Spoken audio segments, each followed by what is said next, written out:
প্রতিদিনকার মতন আরও একটা নতুন ভিডিও নিয়ে চলে আসলাম। হ্যালো এভরিওয়ান, ইসমি Tania, welcome back to my new video. আসসালামু আলাইকুম, কি অবস্থা সবাই, কেমন আছেন? আই হোপ সবাই অনেক বেশি ভালো আছেন। আলহামদুলিল্লাহ আমরাও ভালো আছি।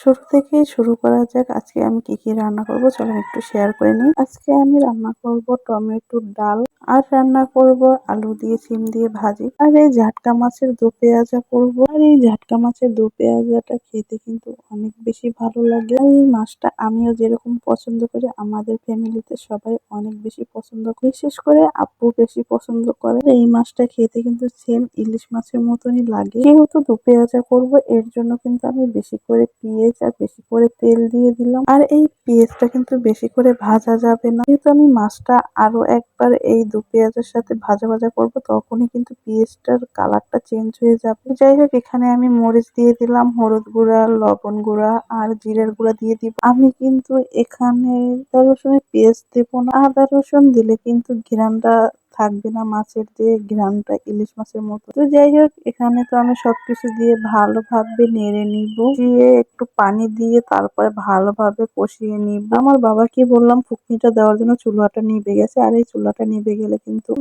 তো জ্বালাতে অনেক বেশি কষ্ট হয়, আর আমার চোখ মুখে জ্বালা পোড়া শুরু হয়ে গিয়েছিল এই ধোঁয়ার জন্য। এরপর তো কয়েকবার ফু দেওয়ার পরে চুলাটা ধরানো গেল।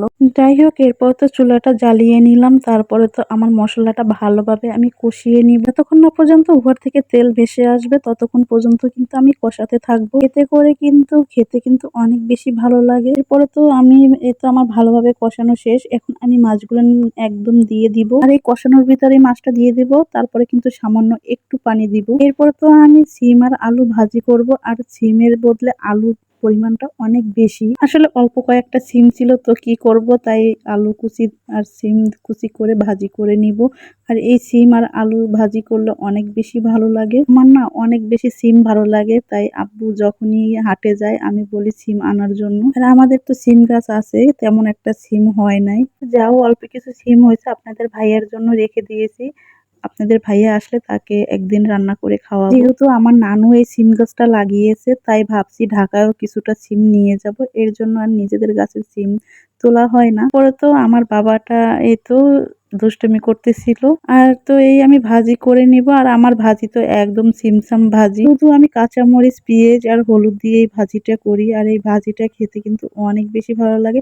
আর এখানে লবণ তো দিতে হবে, তাই না? লবণ না দিলে তো আর স্বাদ হবে না। এখানে আমার বাবাটা ওর বুন্ডির খেতা কাপড় এই যে ধোয়ার জন্য নিয়ে গেল। আর আমি তো বলছিলাম যে এখন তো ধুয়ে দিচ্ছ, আর যখন কারা বিয়ে করে নিবে তখন তো আর বুন্ডির কথা মনেও থাকবে। বলে বিয়ে তো করবো, হ্যাঁ বিয়ে করলে তো আর তুমি বুন্ডির কথা মনে রাখবে না। বলে যে না বড়াম্মা, আমি বুন্ডিকে মনে রাখবো, প্রয়োজন হলে বিয়েই করব না। আমি বলি এরকম সবাই বলে। যাই হোক, এখানে আমার এই যে টমেটো ডালটা রান্না করবো, এখানে পানি দিয়ে দিয়েছি, হলুদ গুঁড়া, মরিচ গুঁড়া আর কিছু কাঁচামরিচ, পেঁয়াজ, রসুন এখানে দিয়ে দিছি, আর বেশি করে পানি দিয়ে দিছি।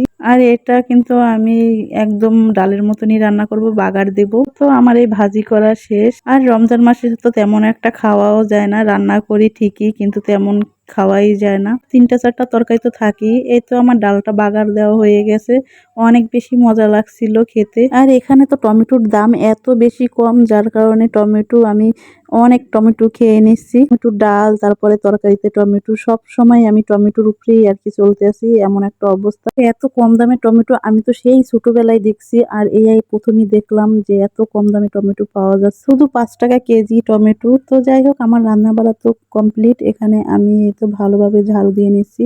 আর আমার বাপজান তো মটরটা ছেড়ে দিচ্ছে, আসলে পানি নাই টাঙ্কিতে, যার কারণে মটরটা ছেড়ে দিল। এরপর তো আমি এখানে ঝাড়ুটারু দিয়ে নিব। আর আমার বাবা তো ঠিকই জানে যে আমি এখনো নুতে পারি না, আমাকে নুতে দেয় না। আমাকে নুতে দেখলেই ও কিন্তু চলে আসে, তার মতন ও বেলচাটা নিয়ে হাজির হয়ে যায়। অনেক বেশি রেসপেক্ট করে, অনেক বেশি ভালোবাসে, আর কত কেয়ারিং এখন। আর বড় হয়ে গেলে যেন আমাদেরকে আর চিনবেই না। জানি না ভাগ্যে কি আছে, বড় হলে দেখা যাক। সময় ওদের জন্য দোয়া করি, ওরা ভালো থাকুক, সুস্থ থাকুক। যাই হোক, আজ এ পর্যন্ত, দেখা হবে নতুন কোনো ভিডিওতে। সে পর্যন্ত সবাই ভালো থাকবেন। আল্লাহ হাফেজ।